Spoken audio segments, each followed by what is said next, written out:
Today we are dealing with surgical anatomy of thyroid gland. Whenever you are given an organ, like thyroid is an organ, you have to discuss surgical anatomy under 10 headings. First heading is location. So we all know that the thyroid is located between C3 to T1, particularly with the isthmus going along C7 vertebrae. Question is, what is the surgical anatomy of this location? Would you take a vertical incision on the neck or a transverse incision on the neck to approach the thyroid? Vertical or transverse? Why? Why transverse? Transverse incision is along Langer's line. So to minimize scarring, neck is an exposed part of the body. So you have to minimize the scarring, you take a transverse incision. If you take a vertical incision, the scar will be bad. People have gone a step further. What they have done is they have lifted the skin of the thorax, taken incision along the thoracic skin and approach the thyroid. Lift the skin of the thorax in front of the thyroid, take an incision there and expose the thyroid. So what happens is after the surgery, the skin will go back to the thorax, which is the covered part of the body. So you don't even see that minimal scarring which is seen along a transverse incision. Is this point clear? So that's the importance of the location of thyroid gland. Morphology of the gland. So you know it is made up of two lobes connected by an isthmus. There are other two organs in the body which are also connected by isthmus with two lobes. One is thymus, the other is prostate. All the three isthmus are of three different types. One is a fibrous isthmus, one is a fibromuscular isthmus, the third one is glandular isthmus. So what type of isthmus is thyroid gland? Glandular. What type of isthmus is the thymus? Fibrous isthmus. And what type of isthmus is the prostate? Fibromuscular. Remember, the anterior lobe of prostate does not contain any glands. Therefore, it's an isthmus between the two lateral lobes. Immediately behind the isthmus is a trachea. When you want to do an emergency hole in the trachea, what is called as tracheostomy, would you do above the isthmus, below the isthmus, or you will cut the isthmus and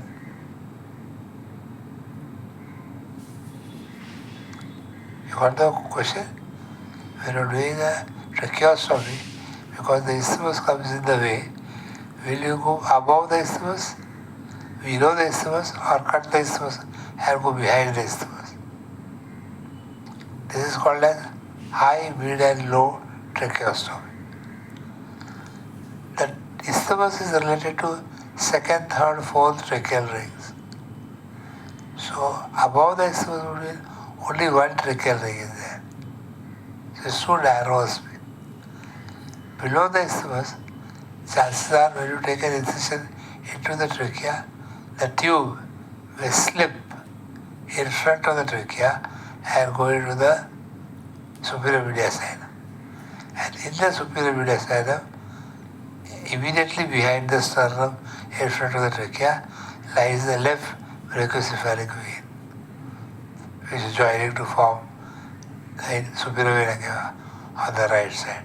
So injury to superior brachiocephalic vein is common when you try to do a low tracheostomy when the tube slips. So people often refer to cut that is reflected on the side and do the tracheostomy, which is called as mid-tracheostomy. In India, we call it as tracheostomy. In America, they call it as tracheotomy. What is the difference between tracheostomy and tracheotomy? Tomy is to cut, and ostomy? Otomy, if you cut it, we are opening. Otomy means to cut, open and close it. Ostomy is to cut, open and keep it open. So in America, they have the confidence that the patient will heal and go home by suturing the opening back. So it's a temporary ostomy, but later on it's going to close. So they call it a tracheotomy. In India, such hope is not there. He may remain on the tracheostomy for a lifetime. So they call it a tracheostomy, to make an opening and keep it open.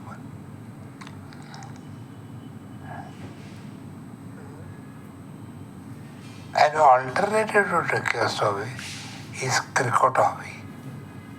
Between the cricoid arch and the thyroid cartilage, there is a space. This is relatively avascular space. So you are doing a cricotomy, entering the tube in the space between the cricoid arch and the thyroid cartilage. That's called cricotomy. Here, thyroid does not come in the way because the lobes of thyroid are on either sides. No important vessels lie in this plane. You can easily do a cricotomy there. And this space is below the vocal cords. So you can do a cricotomy quite safely. But because if you are not practiced enough, people refer to do a tracheostomy. Tracheostomy is an emergency surgical procedure when the person's vocal cords have gone into spasm. When do vocal cords go into spasm? Any irritation of the neck, the vocal cords will go into spasm.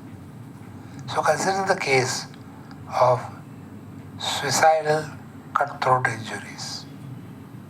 The person wants to commit suicide, so anyway disgusted with life, he decides to slash his throat.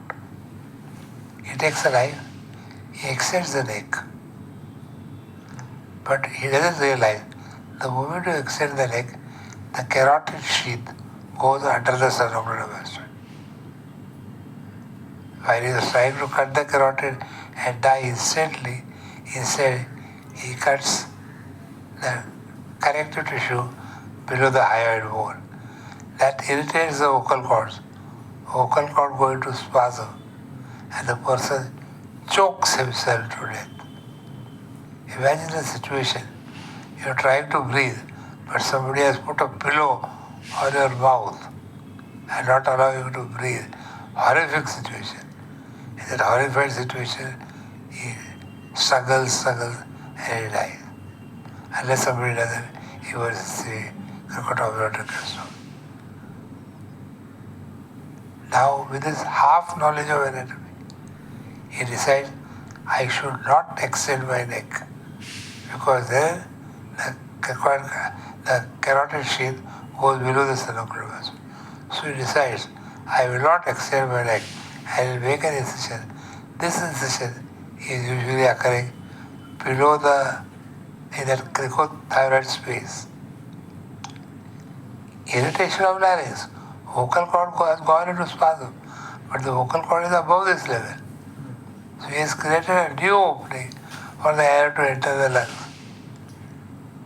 He breathes, doesn't die. Moral of the story, you need to have a good knowledge of anatomy even to commit suicide. Right. So the next heading is a relation. In front of the thyroid are the strap muscles of the neck, the hyoid, the sternothyroid, and the omohyoid. Okay? Sternothyroid, sternohyoid, and omohyoid. Now you have to cut these muscles. They are not very important muscles. But still, you try to preserve the muscle as much as you can. So should you cut these three muscles below and reflect the muscles up, or would you cut the muscles as high as possible and reflect the muscle down? You followed the question? These three muscles come in the way of thyroid gland. So would you cut these muscles higher up or lower down? Generally, the logical answer appears lower down. This is an exception. Strap muscles of the neck should be cut as high as possible and reflected down, because the nerve supply to these three strap muscles come from ansa cervicalis. And ansa cervicalis is a loop of nerve in the lower part of carotid gland, and then the muscles are supplied from below up. So cut as high as possible and reflect down. So the denervated part is a small part. Most of the muscle, the nerve will be intact. When you suture it back, it will work again. Although these muscles are not all that important, but anatomical structure should be preserved as far as is possible. So now you have reached the thyroid gland. That's the front-anterior relation. Posterolateral relation is carotid sheath, and the structures which lie in the carotid sheath. That is common carotid artery, vagus nerve, intrajugular vein. Posteromedial relation along the posterior border lies parathyroid glands. Parathyroid gland, superior parathyroid gland, is related to the midpoint of upper pole and lower pole of thyroid gland. That is midway from upper pole to lower pole. That is superior parathyroid. Inferior parathyroids are located at the lower pole of thyroid. Okay? Superior parathyroid located at the middle of the upper and lower pole. Inferior parathyroid is located at the lower pole. Sometimes the two parathyroids are lying next to each other. That means the superior parathyroid remains where it is. The inferior parathyroid does not descend to the lower pole. Okay? In which case, both the parathyroids are located in the middle of the posterior part of the thyroid gland. Sometimes the inferior parathyroid has gone into the mediastinum, but superior parathyroid remains at its original place, middle of posterior border of thyroid gland. Now, why is this inferior parathyroid moving up or down? Inferior parathyroids develop from the third pharyngeal pouch. Along with that develops the thymus gland. Superior parathyroid develops from the fourth pharyngeal pouch. Nothing else grows from there. So superior parathyroid is located where it is, middle of posterior border.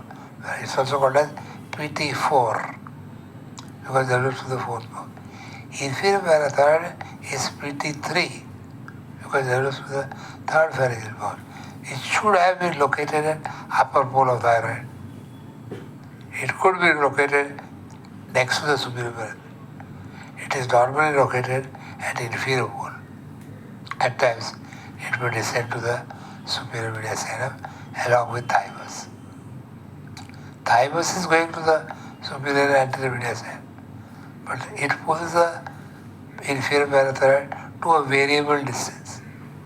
Sometimes we pull it all the way to the mediastinum, or it will be restricted to the upper part only. Is it clear? That's about inferior parathyroid.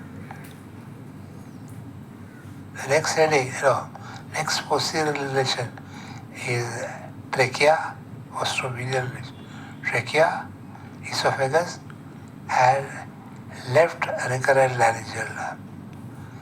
Left recurrent laryngeal nerve is a branch which is given off in the superior mediastinum. It travels in the groove between trachea and esophagus and comes up to supply the larynx. So that will be related to the thyroid gland posteromedially. The next heading will be the arterial supply. Thyroid is traditionally described to be supplied by two arteries. Superior thyroid artery, a branch of external carotid. Inferior thyroid artery, a branch of subclavian. Sometimes there is a small thyroid eva artery directly from arch of aorta or brachiocephalic. The peculiarity of the artery is that superior thyroid artery descends to the thyroid gland from up. Inferior thyroid artery goes up to C6 vertebrae and descends to the thyroid gland. So both the main arteries supplying the thyroid descend down to thyroid gland. Therefore, if you are asked, if you want to manipulate the thyroid gland during surgery, will you pull it upwards or downwards? You will push the thyroid gland upwards because the blood vessel comes from up. So when you are manipulating the gland, you will push it upwards so that the arteries are not stretched. And both the arteries are descending to the thyroid gland. Okay? A thyroid artery can be ignored if it is there because it's a small artery seen in some individuals. Venous drainage is superior thyroid artery is accompanied by superior thyroid vein. Inferior thyroid vein does not lie with the superior thyroid vein. It lies along the lower part of thyroid and goes to the brachiocephalic vein. It does not drain into subclavian vein. But more importantly, there is a very small middle thyroid vein. That middle thyroid vein is a small vein from the lobe of the thyroid gland to the internal jugular vein, which is like very next to it. We have said carotid sheath lies close to the thyroid gland, right? And later, the middle thyroid vein is an extremely small vein, which drains directly to internal jugular vein. It's such a small vein that you may miss it. And if you miss it, the inferior thyroid gets cut. Two effects can occur. The blood from internal jugular vein will flood up your operative field. Then you realize you missed the middle thyroid vein. More dangerously, blood may not spill into your operative field. Air may enter the internal jugular vein. Air embolism, which can cause death. So both the effects are dangerous. Middle thyroid vein is a small vein. If you ligate the arteries, the middle thyroid vein collapses. Then you can't see it at all. In other words, during surgery, middle thyroid vein must be ligated first before you ligate the arteries also. Are you getting the point? So that's the importance of middle thyroid vein. The superior thyroid vein, artery and vein can be ligated together, but they should be ligated near the pole of thyroid gland. Near the pole of thyroid gland. Point to be noted is that people say, how near the pole is near the pole? So they say, clamp it at the superior pole. Even if it clamps, a pinch of the gland doesn't matter. So clamp it with the superior pole of thyroid gland, artery and vein. Why? Higher up, the superior thyroid artery is accompanied by superior laryngeal nerve. Lower down, they are separated off. So therefore, clamp the superior thyroid vein near the gland at the upper pole, arterial vein. Inferior thyroid artery is a little tricky. If you are going to ligate only one inferior thyroid artery, ligate it as far away from the thyroid gland as possible, because close to the gland will be recurrent laryngeal nerve, either side, close to the gland. But away from the gland, the artery is separated. Inferior thyroid vein can be ligated pretty easily. Nothing important lies in that area. But that inferior thyroid artery. But if you want to ligate both the inferior thyroid arteries, you can't do that, because inferior thyroid artery supplies both the parathyroid gland. Inferior thyroid artery ligates both the parathyroid gland, and therefore you cannot ligate both the inferior thyroid arteries far away from the gland. The parathyroid will die. So, in such a case, what is done is that you cut the pretracheal fascia, which is covering the thyroid gland, open it up, and then inside the pretracheal fascia, the inferior thyroid artery, when it comes there, ligate there. Remember that the current laryngeal nerve is outside the pretracheal fascia. The artery is also originally outside, then it has come into. When it has come into, you can ligate it. And then you have to see to it, you spare the branch going to the parathyroid.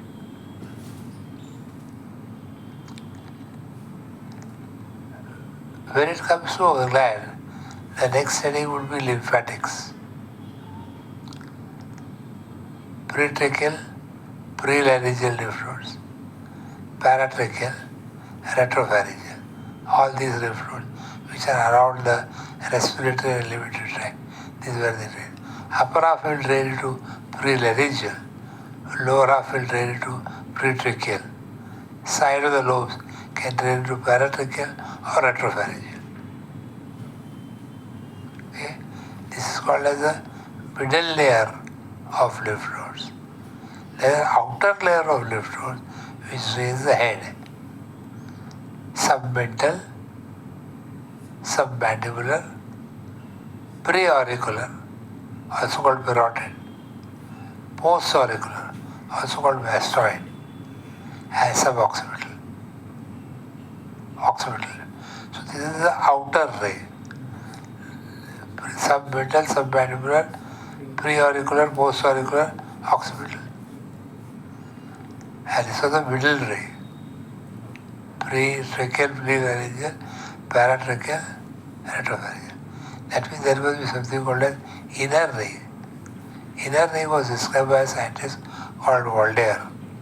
They are called Voltaire's ray of tonsils. Lingual, or the posterior one third of the tongue. Palatine, the classical, the tonsils. A site where eustachian tube opens, tubal tonsils. And the midline, posterior part of nasopharynx, pharyngeal tonsil. So there is a pharyngeal tonsils, when enlarged, are called adenoids. Okay. Nasopharyngeal tonsil, tubal tonsil, palatine tonsil, and lingual tonsil. This is the inner ring of Voltaire. Now coming back to nerve supply. Being an endocrine gland, nerve supply is not all that important. because the control of secretion is not by nerves, it is by other endocrine gland. So T3, T4 secretion are controlled by TSH, secreted by pituitary.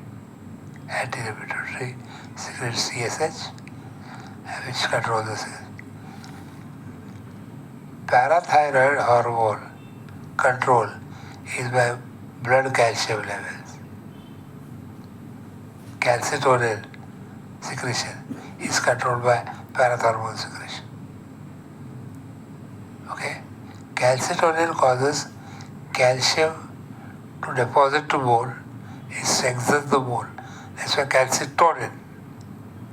Parathormone causes bone resorption. Calcium from the bone is pulled to the blood. Okay? So they are basically the blood calcium levels is what determines the secretion of parathyroid and calcitonin. Okay?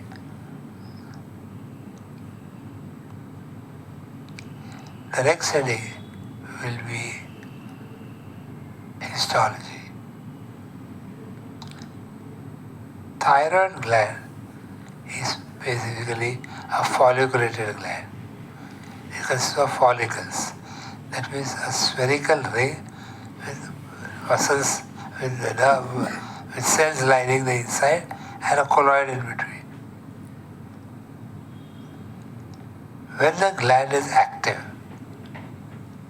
the cells will become columnar. When the gland is inactive, it will become cuboidal. So the lining epithelium of the follicle is columnar when the gland is active. And at that time, colloid will not be there because the colloid is actively being used up for producing the hormones. When the gland is inactive, the colloid remains within the lumen of the gland as an inactive colloid. How is this colloid formed? Iodine is picked up from the peripheral blood. The cells pick it up, push it into the lumen. There it joins with amino acid tyrosine. So that forms monoiodotyrosine, MIT. Then another iodine is attached to this MIT. So it becomes DIT, diiodotyrosine. Now diiodotyrosine and a monoaminotyrosine, when they join together, they become triiodothyronine. Now you can't call it as tyrosine because there are two tyrosine. Triiodothyronine, which is T3, and diiodotyrosine with another diiodotyrosine will form tetraiodothyronine, which is T4. Both T3 and T4 have got similar actions, except T3 is more active than T4. But T3 is produced in trace amounts, T4 is slightly greater amount. These are bound to a protein. Protein bound T4 is what is present in the colloid. As per the signals received from pituitary, T4 will be released. Besides the folliculated cells, by the sides, in between the follicular cells, there are some clear cells, C cells, clear. These interstitial cells, clear cells, are the ones which secrete calcitonin.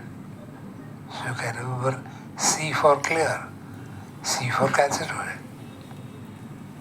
And we have already said, parathyroid hormone, lying by its side, will have chief cells and oxyntic cells. Function of oxyntic cell is not known. Chief cells produce parathormone. The next heading will be embryology.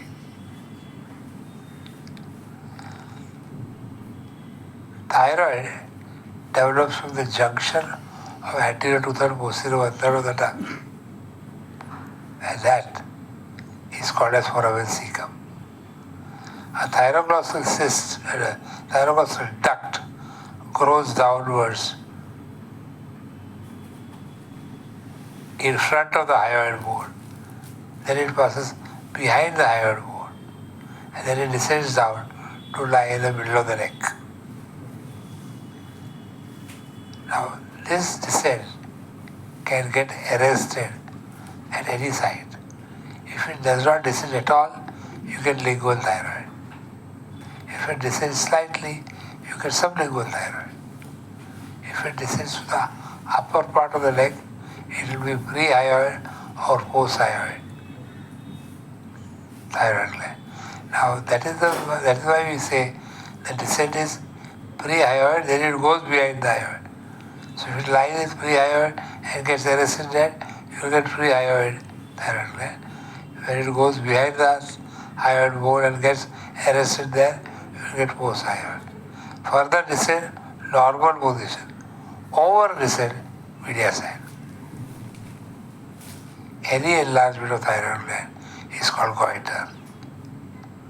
If it is in the neck, there is no problem in palpating it. When it is gone into the superior mediastinum, then it cannot be palpated, but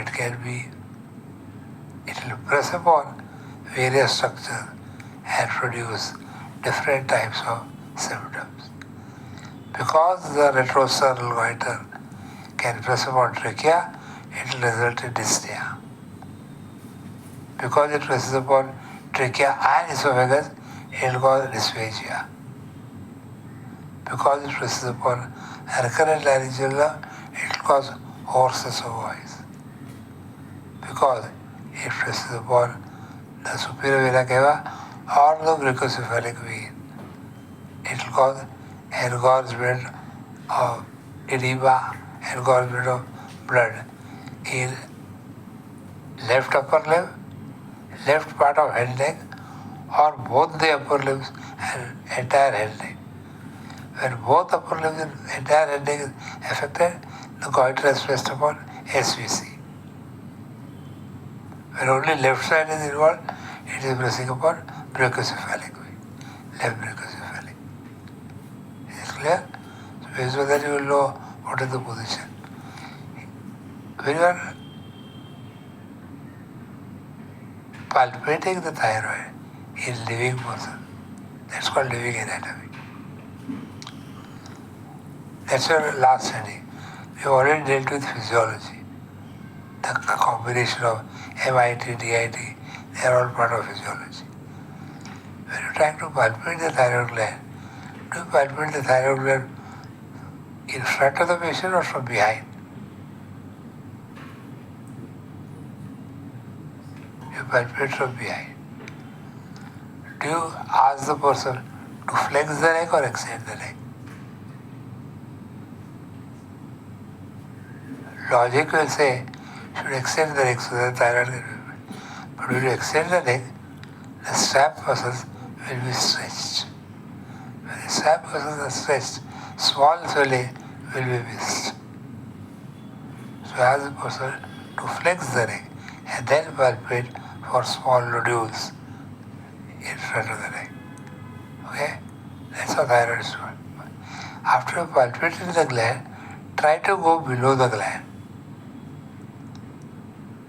If you can go below the gland, that means the goiter is restricted to neck itself.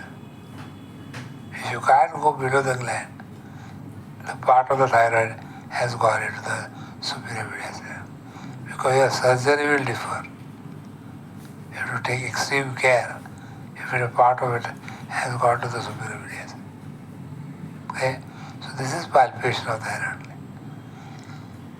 In living anatomy, you also want to check whether the thyroid swelling which is there is an active nodule or inactive nodule. Is it painful or painless?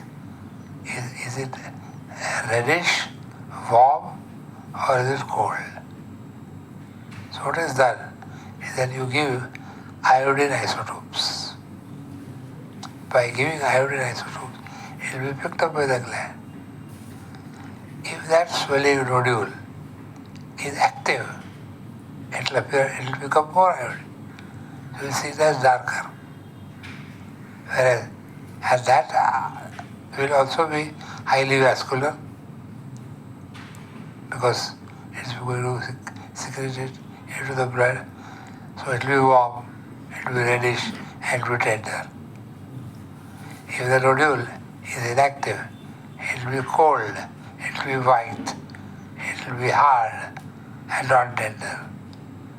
Inactive nodules are usually cancerous. Active nodules are usually not. But the problem is, so inactive nodule cancerous, if it is cancerous, then you have to remove the whole gland, total thyroidectomy. But when it's an active nodule, you may not require to remove the whole gland. You can remove that nodule, or you can remove that lobectomy. You can do, if it's hyperthyroid state. How do you detect hyperthyroid state? Eyes will protrude out. What is called as exophthalmos. All the metabolic activities will be faster. So heart rate will be fast. GI resources will be fast. The metabolism of entire body will be more. So he will feel hungry more. So he'll eat more. Yet he'll lose weight because metabolism is going to be. So there are three conditions where we eat more yet lose weight. See, many of the diseases, chronic diseases of the body, produces anorexia and loss of weight. Loss of appetite, loss of weight. Only three conditions that increased appetite but loss of weight. One we have said, thyrotoxicosis. The second is diabetes mellitus.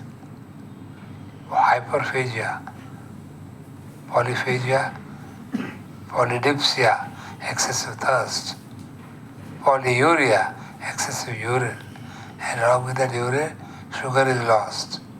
And because sugar is lost, he feels hungry faster. Hyperphagia, yet loss of weight.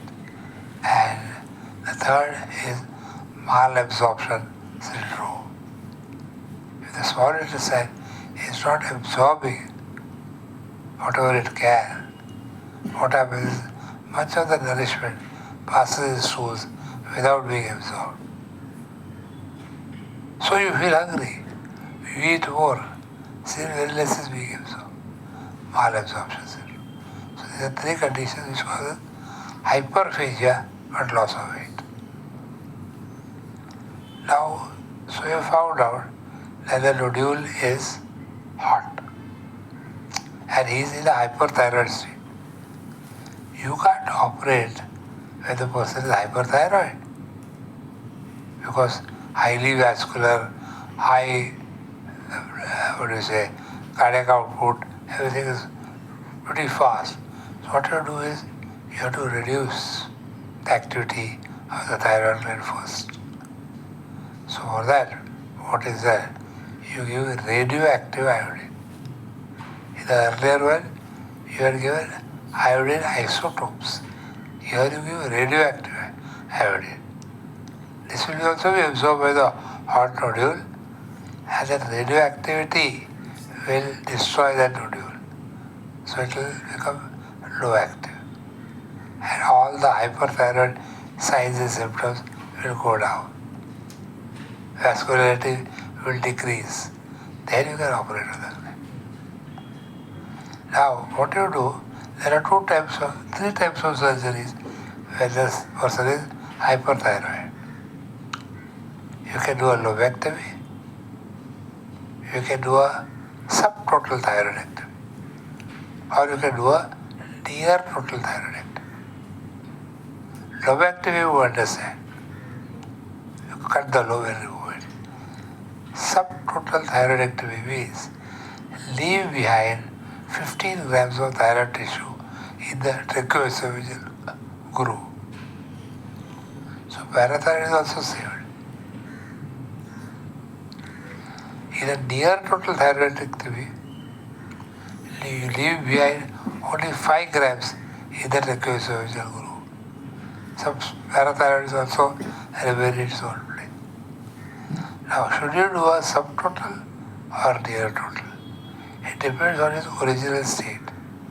If it was hyperthyroid, very high hyperthyroid, you have to do a near total. You can err on the side of lesser thyroid tissue because supplementing thyroxine hormone tablets is pretty simple. To reduce the level of thyroid in the blood is difficult. So try to err on the side of over removal rather than under removal. Is this clear? So based on that, you do a near total thyroid. Of course, if it was cancerous, you have to do a total thyroidectomy. Now when you do a total thyroidectomy, that is fine. But you have to preserve the parathyroids. When you remove the thyroid, along with the capsule, parathyroids will also come out. So you turn the thyroid gland after remove it, turn the thyroid gland and search for the parathyroid or the posterior border. Now that is easier said than done. You feel, hey, this is a globule, this is a small globule, what should we do? Some could be fat, some might be parathyroid, some might be thyroid tissue.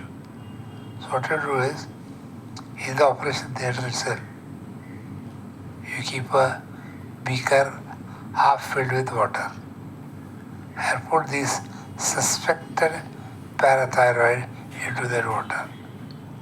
If it floats, it is fat, discard them. If it sinks, it could be parathyroid, but you have to confirm. Take those bits and go to the pathology lab. You don't have to go yourself when you are operating. You can send the assistant. I was assisting a thyroid surgery. They sent me, to the pathology lab and get the diagnosis. Whether these multiple small blobs, are they parathyroid or not?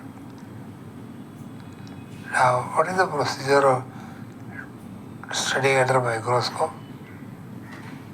You have to first keep the tissue in formaldehyde 1 day. Then you have to remove it and embed it, dehydrate it, embed it in wax. Cut, then remove the wax, rehydrate it, and stain. And the patient is in the operation table. You can't do that. Why are you doing a wax embedding and why are you doing formaldehyde fixation? Formaldehyde fixation is to make sure that the architecture of the cell is intact for a long time. Here there is no long time. Answer has to be resolved then and there. Why do you do a paraffin wax embedding? Because you have to make the tissue hard so it can be cut easily. Microtome cannot cut a thin, flabby section. It has to be a hard section. So how do you make the tissue hard? Which is actually soft when you are taking it. Freeze it. Freeze it. So there is a cryostat machine which takes the temperature to minus 20 degree. By taking the tissue to minus 20 degree, it will harden. Take a section, stain, confirm. You have been given multiple bits, suspected parathyroids. Cut a part of it. You realize this parathyroid keep it aside, take other bits. Whatever are seen as parathyroid, bit of it has been cut off, doesn't matter. Whatever is existing, take those parathyroids back to the surgeon and say, these are confirmed parathyroids. Thyroid has been removed, all the blood supply to thyroid is gone, blood supply to parathyroid is also gone. But parathyroids do not require any nerve supply for it because it's controlled based on blood calcium secretion. So you have to place it in a place where there is enough blood, but not hematoma. Hematoma will get converted to fibrous tissue, and fibrous tissue is poorly vascular.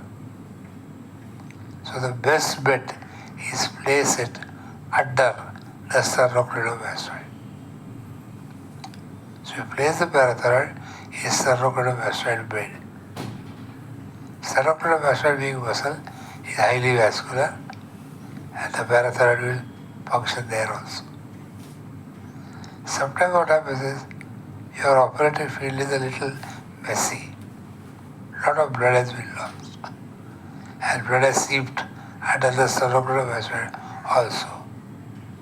And the chances are that will undergo fibrosis, and then your parathyroid will get trapped in the fibrous tissue and not get adequate blood supply.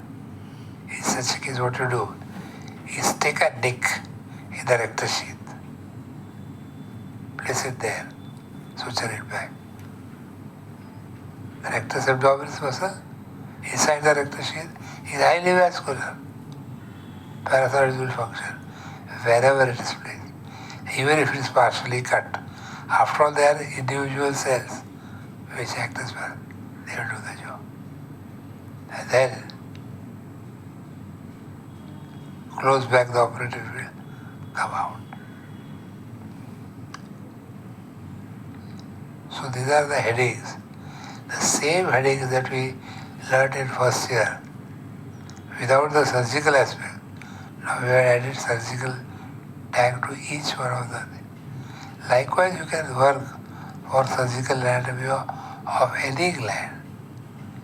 Now, in my third MBBS final exam, surgery paper describes the surgical anatomy of anal canal.